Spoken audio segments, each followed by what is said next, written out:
ክለባችን አርሰናል በትላንትናው ዕለት በኤፍኤ ካፕ ሳውዝሃምፕተንን ገጥሞ 2-1 በሆነ ውጤት እንደተሸነፍን ይታወቃል። እጅግ በጣም አዝነናል። እጅግ በጣምም ተሰምቶናል፣ ከፍቶናል። ነገር ግን የቀድሞ የአርሰናል ተጫዋቾች እንደነ ቴሪ ኦንሪ እንዲሁም ደግሞ ኢያን ራይትም ሌሎችም እንዲሁም የማንቸስተር ዩናይትድ የቀድሞ ተጫዋቾች እንደነ ጋሪ ኔቭል በፕሪሚየር ሊጉ በጣም ምርጥ አሰልጣኝ የሚባለው ሆዜ ሞሪኒዮ እንዲሁም ደግሞ የተለያዩ የእግር ኳስ ሌጀንዶች የሚባሉ ትላልቅ ሰዎች ስለ አርሰናል አስተያየቶቻቸውን እየሰጡ ይገኛሉ።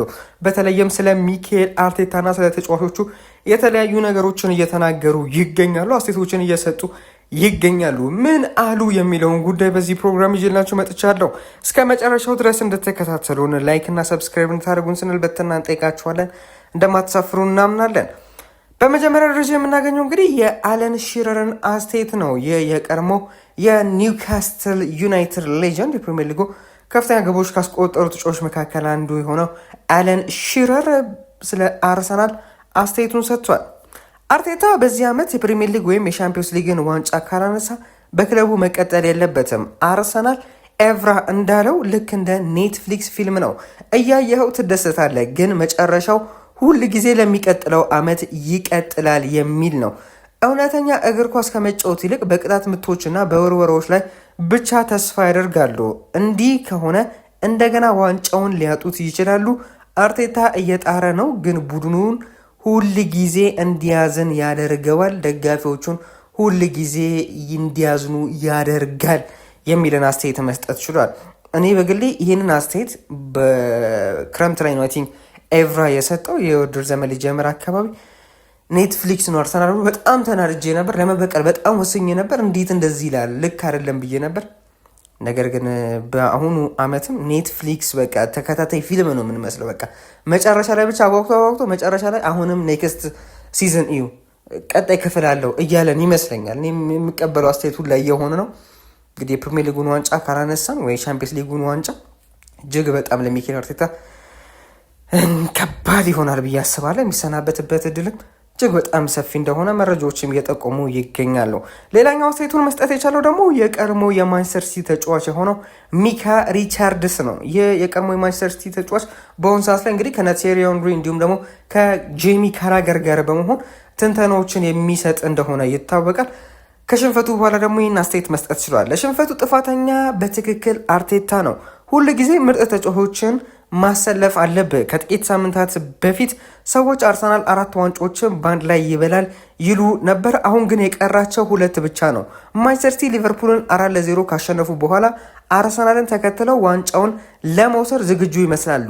አርሰናል በሳውዝሃምፕተን ላይ ያሳየው ደካማ እንቅስቃሴ በጣም ያሳዝናል የሚልን አስተያየት መስጠት ችሏል። እንግዲህ ልክም ይመስለኛል እኔ በግሌ። ምክንያቱም ደግሞ ቼልሲ ቋሚ ያስተላለፉ ነው ይዞ ገብቶ 7-0 እንግዲህ የዋይፋይ ፓስወርድን የለጠለጠው። ከእንደገና ደግሞ ሲቲም ቋሚ ነበር የገባው፣ ሊቨርፑልን በቋሚ ነበር የገቡት። እንግዲህ ሌሎችም ጨዋታዎች አይ ቲንክ ሊድስ ነው ያለው፣ ሊድስን በቋሚ ያስተላለፉ ነው የሚገባው። ነገር ግን አርሰናል ብቻውን ለምን እንደሆነ አላውቅም እንግዲህ ያለምንም ጉዳት በጣም እርግጠኛ ነኝ ጉዳት የለባቸውም እነ ዴክላን ራይስም ሆነ እነ ቡካዮ ሳካ ሌሎችም እነ ቲምበርም በጣም በእርግጠኝነት ድካም የለባቸውም። በዚህ ጨዋታ ላይ ቢያንስ በተጠባባቂ ወንበር ላይ መቀመጥ ነበረባቸው። ለኢንተርናሽናል ብሬክ ሀገራቸውን ወክለው እንኳን እንዳይጫወቱ አድርጎ ከእንደገና ደግሞ በሻምፒዮንሺፕ ቲም መሸነፍ ማለት ምን የሚሉት ጉዳይ ነው? እጅግ በጣም ያሳዝናል። እንዴት ከማንቸስተር ሲቲ ጋር ከዚህ በኋላ እንደምንፎካከር እጅግ በጣም ግራ ያጋባል። እንግዲህ አሁንም ተስፋ አንቆርጥም፣ ነገር ግን እጅግ በጣም እየተቃጠልን ነው ይህንን የውድድር ዓመት የምንጨርሰው ማለት እንችላለን። ሌላኛው አስተያየቱን መስጠት የቻለው ደግሞ የቀድሞ የሊቨርፑል ተጫዋች ጄሚ ካራገር ነው። ሰፊ አስተያየትን ነው የሰጠው። በተለይ ይህ ተንታኝ ከቲየሪ ሄንሪ እንደነገርኳቸው ቅድም ከማይካል ሪቻርድስ ጋር በመሆን ሰፊ የሆነ ፕሮግራም አላቸው። ትንተናዎችን ይሰራሉ ከጨዋታው በኋላ ከጨዋታን በፊት እንግዲህ ይህን አስተያየት መስጠት ይችላል። ምንድን ያለውን ስንመለከት የድሮ አርሰናል አሁንም ያው ነው፣ ምንም አልቀየረውም። ያ ሁሉ ወሬ፣ ያ ሁሉ ጉራ፣ እኛ የዓለም ምርጥ ነን የሚል ከንቱ ንግግር ሁሉ ዋጋ አጣ። ዋናው የጨዋታ ጊዜ ሲመጣ ግን ተንኮታኮቱ። በሳውዝሃምፕተን በሳውዝሃምፕተን እየተሸነፋችሁ አሁንም ስለ ዋንጫ ማውራት ትፈልጋላችሁ? ይሄን አይሆንም፣ ተውት። ይህ በድንገት የመጣ መጥፎ አጋጣሚ አይደለም። ይህ የጭንቅላት የወኔ ጉዳይ ነው። በቃላት ብታሳምሩት እያደግን ነው ብትሉ ወይም ትረስት ዘ ፕሮሰስ ብትሉ ቡድኑን እየገነባን ነው ብትሉ ምንም ትርጉም የለውም። ትልልቅ ቡድኖች እንዲህ አይነት ጨዋታ አይሸነፉም። ትልቅ ጫና ሲመጣባቸው እጅ አይሰጡም። ጭንቅላታቸው በትክክል ስለሚሰራ ተቃራኒ ቡድን እንዲቆጣጠራቸው አይፈቅዱም። ነገሩ ቀላል ነው። አርቴታ ብዙ ይወደሳል። እኔ ራሱ በዚህ እገረማለሁ። ግን ጥፋቱ ማን ነው የሚወስደው የሚል ጥያቄን ጠይቆ ከዛ እዚህ ጋር ተጠያቂው ማን ነው? ምክንያቱም ይህ ሁኔታ በጣም የሚያሳፍር ነው። ይህ አዲስ ትምህርት የምታገኝበት ነገር አይደለም። ይልቁኑ አርሰናል ሁል ጊዜ አመቱን በጉራ ጀምሮ መጨረሻ ላይ ዋንጫ ሲጠፋ የሚታይበት የድሮ ልማዱ ነው። ስለዚህ ስለ ዋንጫ ተፎካካሪነት ማውራታችሁን ቀጥሉ፣ እሺ ይሆኑላችሁ። ነገር ግን አርሰናል ለዛ ክብር የሚመጥን ስራ እስካልሰራ ድረስ ወሬው ሁሉ ባዶ ጩኸት ነው። ደጋፊዎቹ ከዚህ የተሻለ ነገር ይገባቸዋል የሚለን አስተያየት መስጠት እችሏል። እኔ ልክ ነው ብዬ ማስባለሁ። እንደ አንድ በኢትዮጵያ ውስጥ ያለ ከልጅነቱ ጀምሮ አርሰናል የሚደግፍ ደጋፊ ይሄ በጭራሽ አይገባኝም ለኔ። ሌላው ይቅርና እንግሊዝ ያሉት ደጋፊዎች ይሄ ነገር ጭራሽ አይገባቸውም፣ በጭራሽ ማለት ነው።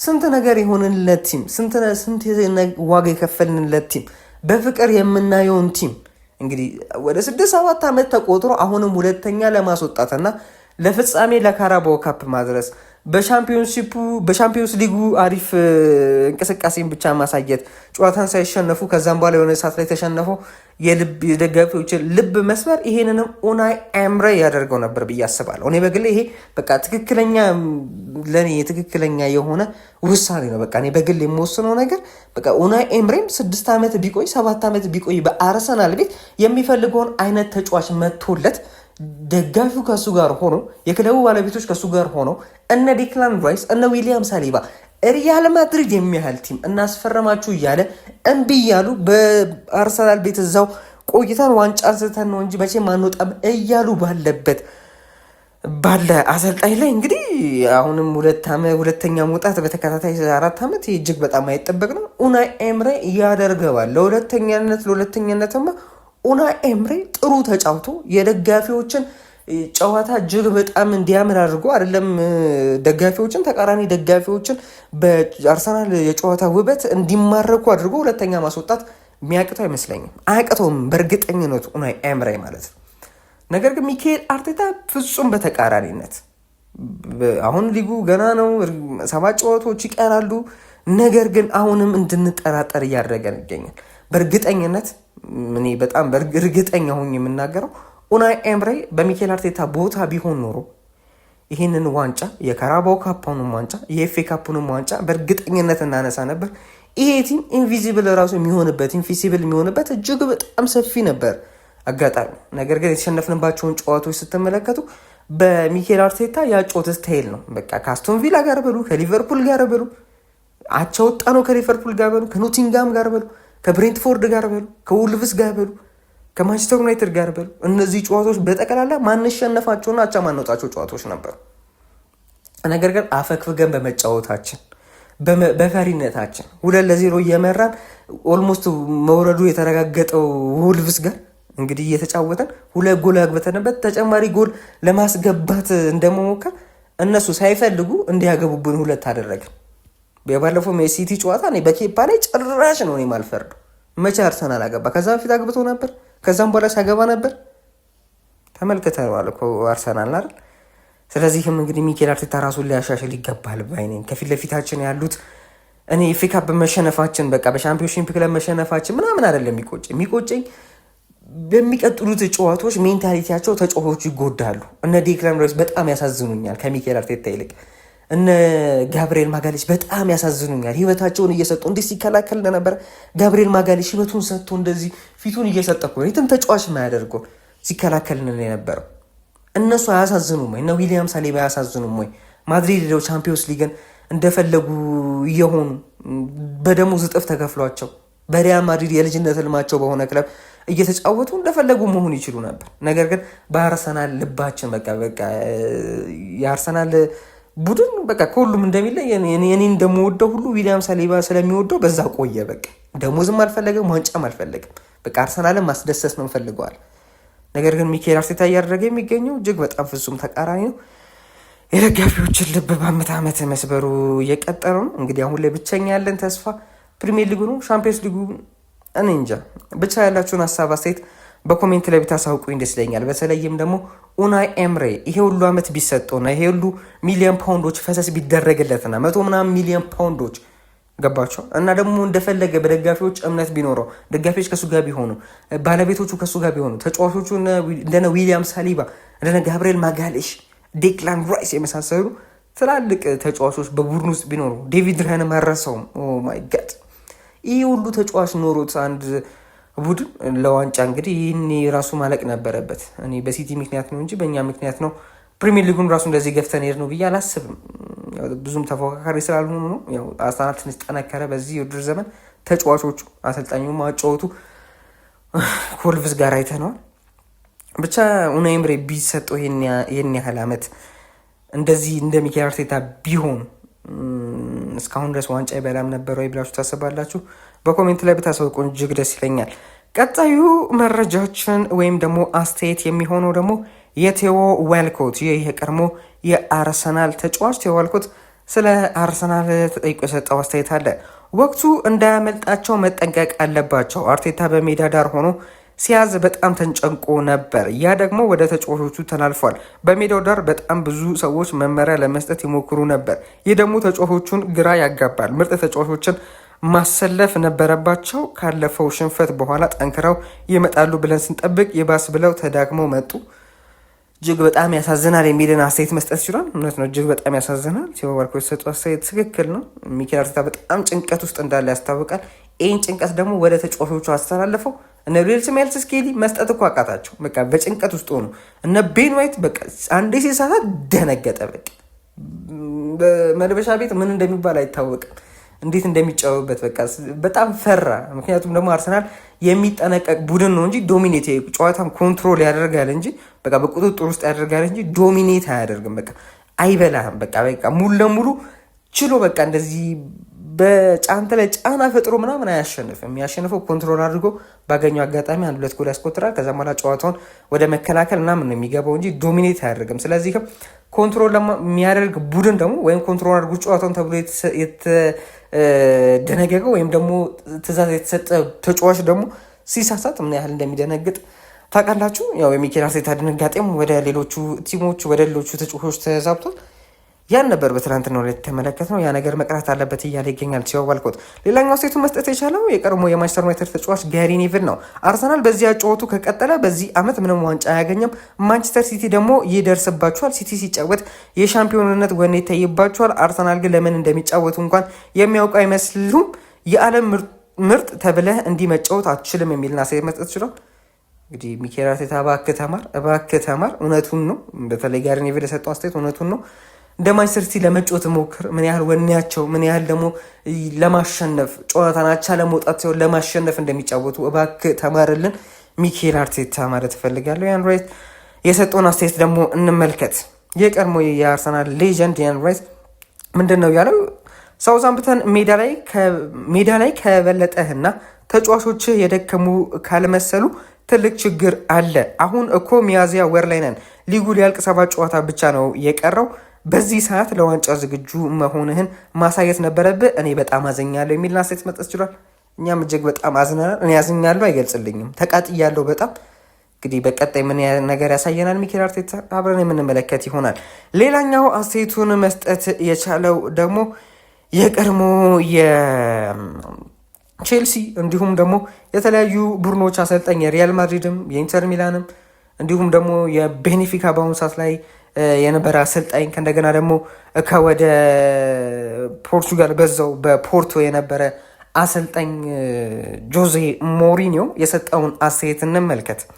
ሳውዛምፕተን በሁለተኛው ዲቪዚዮን 7ኛ ደረጃ ላይ ያለ ቡድን ነው፣ ግን የፕሪሚየር ሊጉን መሪ አርሰናልን አሸንፎ አስወጣው ከውድድሩ። ይህ ብዙ ነገር ይነግረናል። አርሰናል ዋንጫውን ይወስዳል ብዬ እንዳላምን አድርጎኛል። ጨዋታቸውንም አላይም፣ ምክንያቱም ደስ የሚል እግር ኳስ አይጫወቱም የሚልን አስተያየት መስጠት ችሏል። እንግዲህ እኔም በግሌ የአርሰናል ደጋፊ ባልሆን የአርሰናልን ጨዋታ በጨራሽ አንመለከት። ጆዜ ሞሪኒዮ የመሰለ የመከላከል ቡድን ፓርክ ዘባስ የሚል የራሱ ፍልስፍና ያለው ተጫዋቾችን ዝግት አድርጎ የሚጫወት በጨዋታው በጣም ስልቹ የሆነ አሰልጣኝ እንደዚህ አይነት አስተያየትን ከሰጠ እጅግ በጣም ችግር አለብህ ማለት ነው። የቼልሲ አሰልጣኝ ስለሆነ ለአርሰናል ጠላት ነው ማለት ሙሉ ለሙሉ አንችልም። የጊዜ ጉዳይ ነው፣ በዛን ጊዜ አልፏል። ነገር ግን አሁን ላይ የሰጠውን አስተያየት ሚኬል አርቴታ በሚገባ ሊቀበሉ ይገባል። ትክክለኛም ነገር ነው ብዬ አስባለሁ። አጨዋወታችን ያስጠላል ወይ? አዎ ያስጠላል። ማጥቃት አይፈልግም፣ መከላከል ነው የሚፈልገው። እኔ ከሲቲ ጋር ይከላከል፣ ከሊቨርፑል ጋር ይከላከል፣ በካውንተር ለማጥቃት ይፈልግ። ነገር ግን ከወልቭስ ጋር እንዴት አንድ ቡድን ይከላከላል? እንዴት ቢፈራ ነው? እንዴት እንትን በዛ ላይ ደግሞ መቆጠሩ እኮ ነው። እኔ እኮ ተከላክለው እኮ ቢያሸንፉ እኮ ደስ ይለኛል። እንደ ብራይተን ጨዋታ በቃ ያገኙትን አንድ አጋጣሚ ቡካዮ ሳካ ተጨራርፎ ገባለት። ከዛ በኋላ መከላከል ጀምሮ እንደዚህ አይነት ጨዋታ ደስ ይለኛል። በቃ እንደ አርሰናል ደጋፊ ዋንጫን ስለምፈልግ ደስ ይለኛል። ግን ተከላክለን ከተሸነፍ ይህ ትልቅ ጥፋት አለብን ማለት ነው። በወልቭስ ጨዋታ፣ በብሬንትፎርድ ጨዋታ፣ በሲቲ ጨዋታ፣ በኖቲንጋም ጨዋታ እጅግ በጣም እየተናደድኩ እያመመኝ የምገኘው ውድ አድማጮቻችን ልትረዱኝ እፈልጋለሁ። ይቅርታ እንግዲህ ትንሽ ካማዘዝኩት። በሌሎችም ጨዋታዎች ላይ እየተሸነፍክ አቻ እየወጣ በመከላከል ምክንያት ዋጋ እየከፈል እንዴት በቀጣዩም ጨዋታ ትማር? ይህ የሚያሳየው የዋንጫ ሜንታሊቲ እንደሌለው ነው። እንግዲህ አሁን ያለን ብቸኛ ተስፋ ፕሪሚየር ሊጉ ነው። በፕሪሚየር ሊጉም እንደሚያሳየን ደግሞ በቀጣይ የምንመለከት ይሆናል። ሌላኛው ሴቱን መስጠት የቻለው ደግሞ ቴሪ ዳንኤል ኦንሪ ነው። በጣም ያሳዝናል። ብዙ ሰዎች 4 ዋንጫ ይወስዳሉ ይሉ ነበር። አሁን ግን የቀራቸው ፕሪሚየር ሊግና ሻምፒዮንስ ሊግ ብቻ ነው። አርሰናል ያሳየው ብቃት ከትልቅ ቡድን የሚጠበቅ አይደለም። ለእኔ ግን አርሰናል ፕሪሚየር ሊጉን ካላሸነፈ አመቱ ያለምንም ዋንጫ ያልፋል ማለት ነው እንጂ ሻምፒዮንስ ሊጉን እርሱት ማለቱ ነው። ቴሪ ኦንሪ ሻምፒዮንስ ሊጉን እርሱት እያለ ነው። ፕሪሚየር ሊጉን ካላሸነፈ አመቱ ያለምንም ዋንጫ ያልፋል ማለት ነው የሚልን አስተያየት ሰጥቷል። ትክክል ነው። እኔ በጣም ነው የምቀበለው። ሚኬል አርቴታ የመልስ ጨዋታ የሌለውን ጨዋታ የፋይናል ጨዋታ በጨራስ እንደማያሸንፍ በሳውዛምፕተን ጨዋታ በካራባኦ ካፕ ፋይናል ጨዋታ በማንቸስተር ሲቲ ያሳየን ይመስለኛል። ስለዚህም ውድ ተመልካቾቻችን፣ አድማጮቻችን፣ የአርሰናል ደጋፊዎች እንደኔ ሆናችሁ በቻምፒዮንስ ሊግ አሁንም ተስፋ አለን የምትሉ ከሆነ በጣም ተስፋችሁን ቀንሱ። ዛሬ መንሱር አብዱልቀኒን ስሰማ ነበረ። ተስፋችሁን ቀንሱ እያለን ነበር። በፕሪሚየር ሊጉ ነው እንጂ በቻምፒዮንስ ሊጉ ያላችሁን ተስፋ ቀንሱ፣ ካለበለዚያ ግን እንደ ካራባኦ ካፕ እንደ ኤፍ ኤ ካፕ ስትሸነፉ ልባችሁ ይሰበራል እያለ ነበር። ትክክል ነው ብዬ አስባለሁ። ኤክስፔክቴሽናቸውን ወይም ደግሞ ግምቶቻችሁን ቀንስ ብታደርጉ ደስ ይለኛል። በተለይ ለቻምፒዮንስ ሊግ ማለት ነው። ሚኬል አርቴታ መጥፎ ጨዋታም ተጫውቶ አመቱ ሙሉ ሳያዝናናንም ዘንድሮ ያለ ዋንጫ የሚጠናቀቅ ከሆነ ግን እጅግ በጣም ነው ማዝነው፣ እጅግ በጣም ነው የምናደደው። እንግዲህ ሊሰናበትም ይገባል ባይ ነኝ። ነገር ግን አመቱ በዋንጫ የሚያጠናቅቅ ከሆነና የሚቀጥለው ውድድር ዘመን ግን ያለምንም ፕሬዠር ሲጫወት ይህን ጨዋታ ይተገብራል የሚል እምነት የለኝም።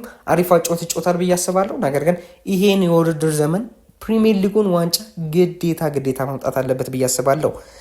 የእናንተን ሀሳብ አስተያየት በኮሜንት ላይ ብታሳውቁ እጅግ ደስ ይለኛል። ለዛሬ ያዝላችሁ ፕሮግራም ይህን ይመስል ነበር። እስከ መጨረሻው ድረስ ተከታተላችሁን ላይክና ሰብስክራይብ ስለምታደርጉ እጅግ አድርገን እናመሰግናለን። መልካም ጊዜ